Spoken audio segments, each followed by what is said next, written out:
തിരൂരിൽ നിന്ന് റോഡ് മാർഗം പൊന്നാനിയിലെത്താൻ 42 കിലോമീറ്റർ സഞ്ചരിക്കണം.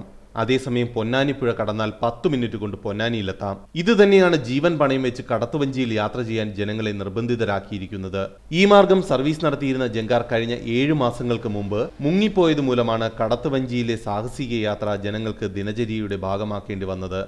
വണ്ടി വെച്ചിട്ട് പോകുമ്പോൾ അപകടം വരാനുള്ള സാധ്യത ഉണ്ട്. അത് ഈ അയ്യന്റെ മുഖത്ത് കൂടി പോകുമ്പോൾ ഈ മോദം ഉണ്ടാകുമ്പോൾ അപകടം. അത് അയ്യന്റെ മുഖത്ത് കൂടി ഓടിക്കാൻ അധികം പറ്റൂല. കയറ്റാവുന്നതിലുമധികം ആളുകളും ഒപ്പം വാഹനങ്ങളുമായാണ് കടത്തുവഞ്ചി തീരം വിടുന്നത്.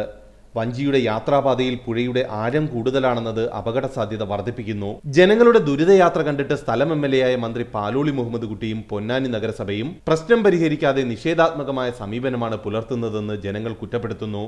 ജങ്കാറിനെ അപേക്ഷിച്ച് പറയുകയാണെങ്കിൽ ഇത് വളരെ ബുദ്ധിമുട്ടാണ്. മഴക്കാലത്താവുമ്പോൾ ഒരുപാട് കോളേജിലത്തെ കുട്ടികൾ തന്നെ പറയുന്നത്, നിങ്ങൾ ജീവൻ പണയം വെച്ചിട്ടല്ലേ ഇങ്ങനെ വരുന്നത്, എന്തിനാണ് ഇത്ര ബുദ്ധിമുട്ട് തന്നെ നിങ്ങളവിടെ നാട്ടിൽ കോളേജിൽ. പക്ഷേ ഇവിടെ കോഴ്സ് കിട്ടിയത് കൊണ്ടാണ് ഇവിടെ ചെയ്യുന്നത്.